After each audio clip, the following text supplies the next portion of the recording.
Bismillah, Assalamualaikum warahmatullahi wabarakatuh.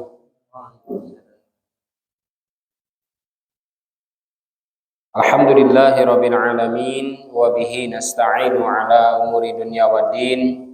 Wassalatu wassalamu ala asyrafil anbiya'i wal mursalin, nabiyyina Muhammadin wa ala alihi wa sahbihi ajma'in. Asyhadu an la ilaha illallah wahdahu la syarika lah, wa asyhadu anna Muhammadan abduhu wa rasuluhu la nabiyya wa la rasula ba'dah. Qala Allah ta'ala fil Qur'anil Karim, a'udzu billahi minasyaitonir rajim. Bismillahirrahmanirrahim. Ya ayyuhalladzina amanu taqullaha haqqa tuqatih wa la tamutunna illa wa antum muslimun. Ittaqillaha haitsuma kunta wa atbi'i sayyi'atal hasanata tamhuha wa khaliqin nasa bi khuluqin hasanin. Subhanaka la ilma lana illa ma 'allamtana innaka antal alimul hakim. Allahumma la sahla illa ma ja'altahu sahla wa anta taj'alul hazna idza syi'ta sahla, amma ba'du. Hadirin wal hadirat, bapak-bapak, ibu-ibu jamaah mushola Al-Jauhar, jamaah majelis taklim yang dirahmati Allah Subhanahu wa taala. Tidak henti-hentinya rasa syukur kita, marilah kita haturkan kehadirat Allah Subhanahu wa taala dengan teriring dari berbagai bentuk nikmat yang telah Allah Subhanahu wa taala curahkan. Terkhusus dan teristimewa kita semuanya sekarang ditakdirkan oleh Allah Subhanahu wa taala berada di musim penghujan. Yang mana musim hujan atau hujan yang turun ini adalah merupakan rahmat dari Allah Subhanahu wa taala. Tanpa terkecuali itu semuanya adalah karunia yang Allah Subhanahu wa taala curahkan.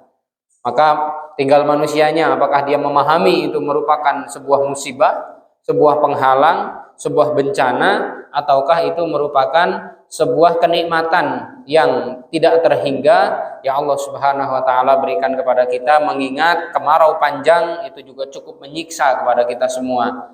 Tapi terkadang juga bagi mereka-mereka yang beriman menjadi sebuah tantangan yang lebih dari apa yang telah Allah Subhanahu wa taala tetapkan. Karena bisa jadi masjid-masjid mulai sepi karena alasannya hujan. Meskipun memang di dalam sholat berjamaah ada uzurnya. Salah satu uzur syar'i adalah ketika hujan itu sangat deras, hujan sangat lebat, maka tentunya memang dibolehkan untuk meninggalkan yang namanya sholat berjamaah. Tapi bagi mereka yang ingin meraih keuntungan, ingin meraih bonus yang lebih besar, yang lebih dari apa yang dia berikan oleh Allah, maka hujan ini justru menjadi sebuah tantangan. Karena setiap tantangan pasti ada reward yang besar. Artinya dari tantangan tersebut ada hadiah yang besar yang menanti, yang telah Allah Subhanahu wa taala sediakan. Maka sholat berjamaah di kala hujan, artinya dalam musim penghujan seperti ini, tentu akan lebih istimewa di hadapan Allah, akan lebih baik dan juga lebih besar pahalanya di hadapan Allah Subhanahu wa taala tinimbang atau dibandingkan ketika di dalam masa-masa cerah. Inilah bagaimana Allah memberikan keadilannya kepada kita semua. Maka dalam hari ini juga kita bisa memanfaatkan dengan sebaik-baiknya dan meraih keuntungan sebanyak-banyaknya terhadap apa yang telah Allah Subhanahu wa taala tetapkan dan gariskan kepada kita semua. Bapak Ibu jamaah yang dirahmati Allah, materi kita akan kita lanjutkan masih seputar sholat berjamaah. Kemarin kita sudah bahas, sudah kupas tuntas tentang keutamaan, tentang fadilah, tentang manfaat yang besar yang Allah Subhanahu wa taala kirimkan kepada kita dari sholat berjamaah tersebut. Maka tentunya di dalam Islam itu ada yang namanya basyiron wa nadhiron. Ada yang namanya kabar gembira, tapi juga ternyata ada juga peringatan yang tegas dari Allah Subhanahu wa taala. Dengan keadilan Islam yang Allah Subhanahu wa taala turunkan, ini menjadikan diri kita betul-betul berada di dalam sebuah keadilan. Allah Maha Adil sekali. Islam sangat-sangat adil sekali di dalam menghukumi, atau bisa dikatakan di dalam memberikan sebuah konsep kehidupan, yaitu kepada pemeluknya. Mengapa demikian? Karena ada iming-iming, ada juga sebuah peringatan agar apa? Tidak melampaui batas, agar tidak meremehkan, agar tidak memandang sebelah mata terhadap apa yang sudah Allah Subhanahu wa taala tetapkan kepada kita, kepada Bani Adam, yaitu dari rangkaian ibadah-ibadah kepada Allah. Bapak Ibu jamaah rahimakumullah, adapun materi kita adalah tentang ancaman orang yang meninggalkan sholat jamaah dengan sengaja. Artinya tidak ada niat sedikit pun untuk sholat berjamaah. Jangankan mungkin sholat berjamaah, sholat pun mungkin dia tidak mau. Sholat pun mungkin dia meskipun mengaku muslim, mengaku dia adalah seorang yang beragama Islam, akan tetapi dia tidak mau mendirikan sholat. Nah ini, maka dirancam oleh Allah Subhanahu wa taala, terancam oleh Nabi Shallallahu alaihi wasallam. Termasuk yang sudah mendirikan sholat, akan tetapi ternyata menyengaja untuk tidak sholat berjamaah. Tadi kecuali adanya uzur, ada alasan yang syar'i atau alasan yang dibenarkan oleh syariat, termasuk di dalamnya adalah sakit, kemudian juga di dalamnya karena hujan, bencana alam, jalan yang becek sehingga menyulitkan untuk pergi ke masjid, itu termasuk. Karena banyak sekali alasan-alasan yang dibenarkan di dalam agama terkait dibolehkannya untuk tidak sholat berjamaah. Akan tetapi ini yang sengaja, ada ancaman yang sangat-sangat keras dari Allah Subhanahu wa taala maupun Rasulullah Shallallahu alaihi wasallam, sehingga bagi kita orang-orang yang beriman tentu harus waspada. Karena kita semuanya beramal ini Bapak Ibu sekalian, belum tentu semuanya diterima oleh Allah Subhanahu wa taala. Meskipun demikian ya kita juga tidak boleh putus asa, tidak boleh menyerah. Artinya dengan apa yang telah Allah berikan kesempatan kepada kita, mari kita untuk selalu bergegas. Yang pertama, ancaman yang diberikan oleh Allah dan Rasul-Nya kepada orang-orang yang meninggalkan sholat berjamaah dengan sengaja, dengan sukarela, bahkan menganggap bahwa sholat berjamaah bukan bagian dari syariat Islam meskipun dia mengaku muslim, adalah ancaman pertama, meninggalkan sholat jamaah termasuk tanda-tanda kemunafikan. Jadi di dalam kehidupan manusia, Bapak Ibu sekalian, itu ternyata Allah Subhanahu wa taala membagi tipe manusia atau karakter manusia. Ada Allah membagi golongan orang yang beriman, yaitu orang-orang yang berada sebelah kanan, ada juga orang yang berada di sebelah kiri, orang-orang kafir. Tapi juga ternyata Allah Subhanahu wa taala menjelaskan ada orang yang dohirnya mukmin tapi ternyata dia adalah kafir. Siapa mereka? Orang-orang munafik. Sulit untuk dideteksi, sulit untuk diketahui. Karena apa? Karena dia bercampur hidupnya, berbaur dengan orang-orang beriman. Dia mengaku muslim. Repotnya di sini. Sehingga bisa dikatakan kalau dalam peribahasa kita, musuh di dalam selimut. Mengapa demikian? Karena keberadaannya itu nampak dilihat, akan tetapi secara hakikatnya itu samar. Tidak mampu dipahami ya oleh orang-orang beriman pun, kecuali mereka-mereka yang diberikan pemahaman oleh Allah Subhanahu wa taala, termasuk di dalamnya orang yang paling istimewa yaitu Rasulullah Shallallahu alaihi wasallam. Kalau para sahabat itu ada di kalangan mereka yang juga paham tentang mana yang munafik, mana yang mukmin. Itu adalah Hudzaifah bin Yaman. Dijuluki oleh para sahabat, oleh Rasulullah sahibu sirri Rasulullah Shallallahu alaihi wasallam, pemegang kunci rahasia Nabi Shallallahu alaihi wasallam. Mana yang menegaskan bahwa orang yang meninggalkan salat jamaah dengan sengaja, sukarela, tanpa ada paksaan, mereka termasuk tanda-tanda kemunafikan. Kata Nabi Shallallahu alaihi wasallam, hadis ini diriwayatkan di dalam riwayat Imam Ahmad di dalam musnadnya dengan sanad yang hasan. Kata Syekh Ahmad Syakir bahwasanya hadis ini sanadnya hasan. Beliau bersabda, "Inna lil munafiqina alamatin." Sesungguhnya orang-orang munafik itu memiliki tanda-tanda, yu'rafuna biha, yang bisa diketahui tanda-tanda tersebut. Mudah-mudahan kita terhindar dari sifat kemunafikan. Amin Allahumma amin. Mudah-mudahan Allah Subhanahu wa taala senantiasa menjaga hati kita dari perbuatan-perbuatan nifak, dari perbuatan kita, jawarih kita, seluruh anggota tubuh kita dari sifat-sifat orang-orang munafik. Kata Rasulullah, dari tanda-tanda orang munafik ini ada tahiyyatuhum la'nah. Penghormatan mereka kepada orang-orang beriman sebenarnya laknat. Artinya sebenarnya tidak ada satupun yang dari mereka atau sedikit pun dari mereka rasa hormat kepada orang-orang beriman. Justru malah ngejek, ya. Ngejek, ngece, kemudian juga melecehkan. Itulah perbuatan-perbuatan orang-orang yang terjangkit di dalam hatinya sebuah kemunafikan. Wa ta'amuhum nuhbah, makanan mereka berhasil dari rampasan, korupsi, menipu, kemudian apalagi ya goror termasuknya ya, termasuk adalah di dalamnya mereka juga memanipulasi. Nah itu salah satunya. Jadi perbuatan-perbuatan orang-orang munafik makanannya saja dari hasil rampasan hak orang-orang mukmin. Yang sebenarnya itu adalah hak orang lain, kemudian dia ambil, dia curi, dia zolimi orang lain. Itulah tanda-tanda orang munafik. Meskipun kalau kita misalkan menjumpai orang yang seperti itu, ciri-cirinya, perbuatannya mendekati dengan perbuatan yang tersebut, kita juga tidak serta-merta tunjuk hidung kepada dirinya, hei munafik. Ya, tidak seperti itu juga. Karena memang Nabi juga dulu mencontohkan kepada Abdullah bin Ubay bin Salul yang memang betul-betul dia adalah otaknya orang-orang munafik atau gembong munafikin, juga tidak langsung menuduh, meskipun Nabi tahu kalau Abdullah bin Ubay bin Salul itu adalah sebagai gembongnya atau otaknya dari bagaimana kemunafikan yang terjadi di kalangan di tengah-tengah kaum muslimin, yaitu dari zaman sahabatnya. Jamaah yang dirahmati Allah, wa ghanimatuhum ghulul, dan ghanimah mereka itu hasil curian. Jadi belum sempat dibagikan oleh pemimpin ya, misalkan di sini Rasulullah, kemudian para sahabat, belum sempat dibagikan oleh pemimpin perang, mereka sudah mencuri, itu ghulul namanya.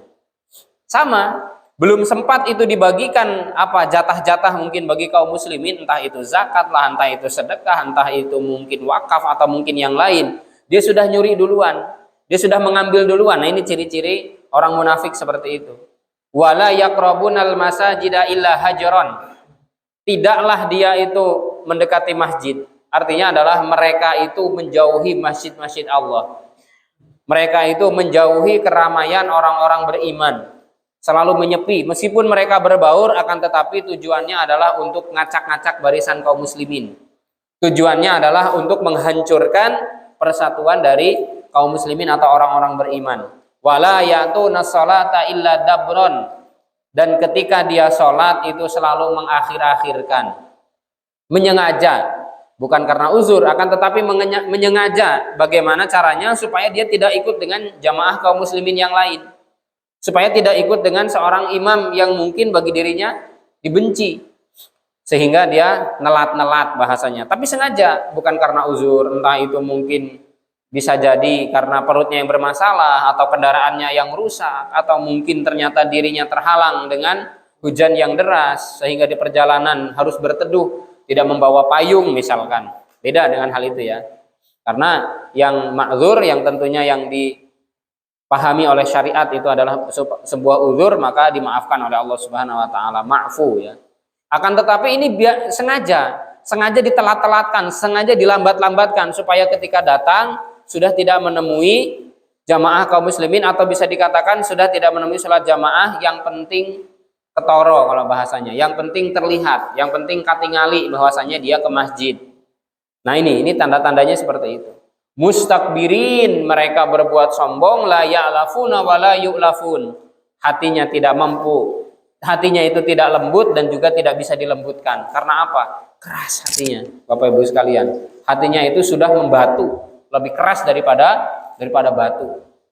Makanya Allah mensifati orang-orang munafik ini dari ayat 6 terus ya, di surah Al-Baqarah, dari innal ladzina kafaru sawa'un 'alaihim anzartahum am lam tunzirhum la yu'minun khatamallahu 'ala qulubihim, sampai selanjutnya, sampai hampir habis bahkan satu halaman ya di surah Al-Baqarah itu tadi, di awal-awal Al-Qur'an ya, dari ayat yang ke-6 sampai ke satu halaman sampai ke bawah. Allah mensifati bagaimana buruknya karakteristik atau tipe, yaitu yang diwariskan kepada orang-orang munafik itu tadi. Naudzubillah ya.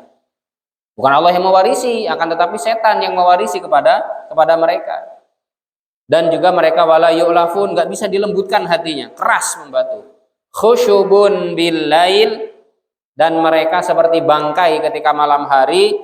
Sukhubun bin nahar, dan mereka berteriak-teriak ketika siang hari, bikin onar, selalu membuat kekacauan, membuat bagaimana kehidupan itu tidak tenang. Itulah ciri-ciri orang-orang munafik. Ketika ada orang yang mulai semangat untuk ngaji, ketika ada orang yang semangat untuk hijrah, untuk berjamaah, dikompori, digembosi.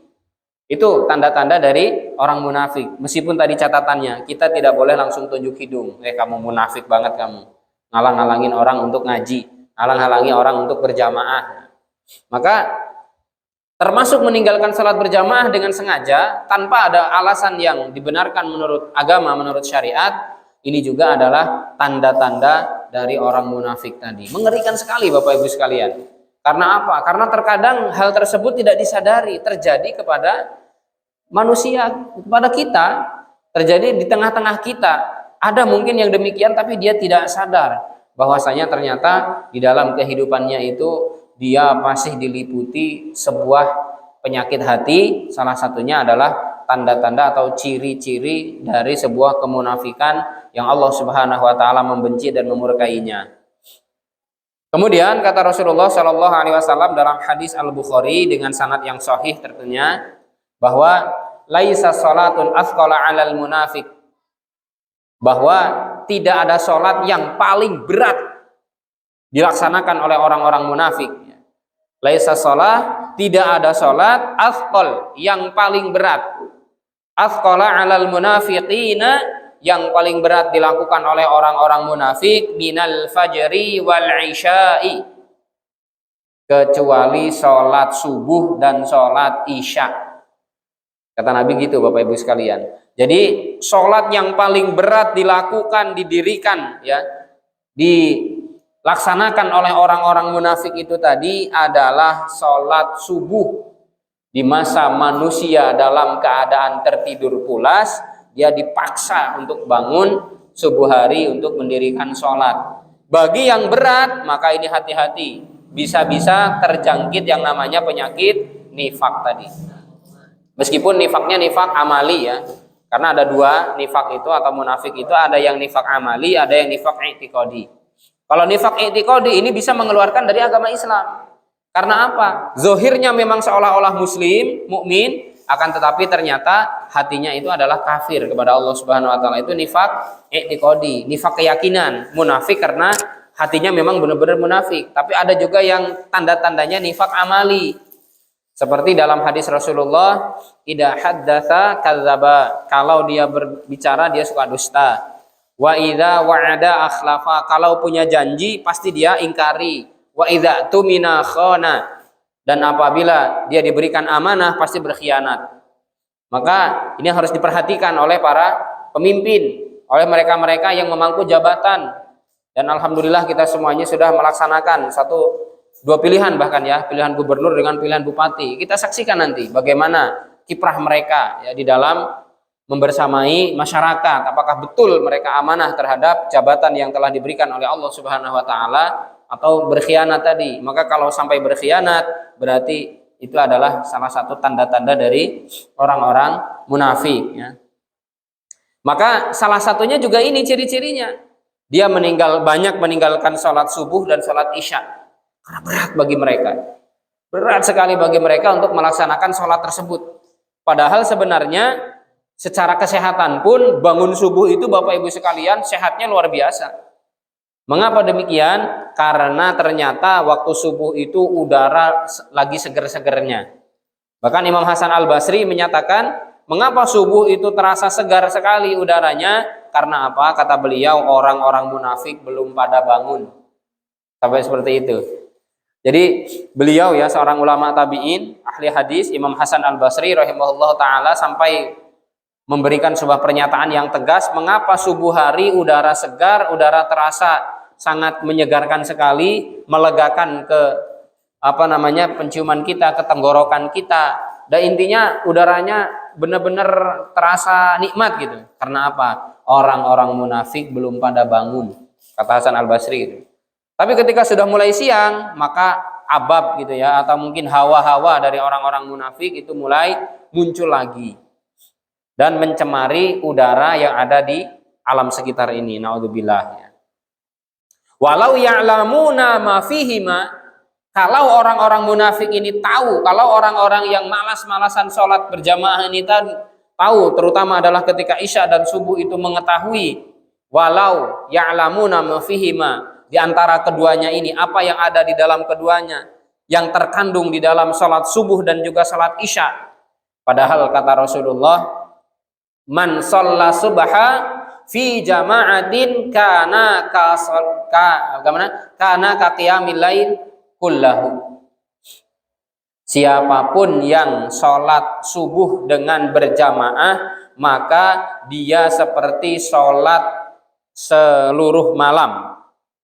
Artinya siapa yang sanggup di antara kita yang ba'da isya sholat sampai waktu subuh, tidak terputus sholatnya, terus aja sholat berapa rakaat, berapa ratus rakaat bahkan mungkin. Insya Allah nggak ada yang sanggup. Karena apa? Karena memang berat, capek juga. Tapi Allah Subhanahu wa taala gantikan dengan sholat subuh berjamaah. Maka tadi siapapun yang sholat subuh berjamaah, tentunya dengan kerelaan, hati yang ikhlas dan dia bersemangat di dalam melaksanakannya, maka kana kaqiyami lailah kullahu. Atau seperti dia sholat malam semalam suntuk, atau sholat malam seluruh malam dia gunakan untuk sholat. Kemudian man shallal isya fi jama'atin kana ka qiyami nisfil lail.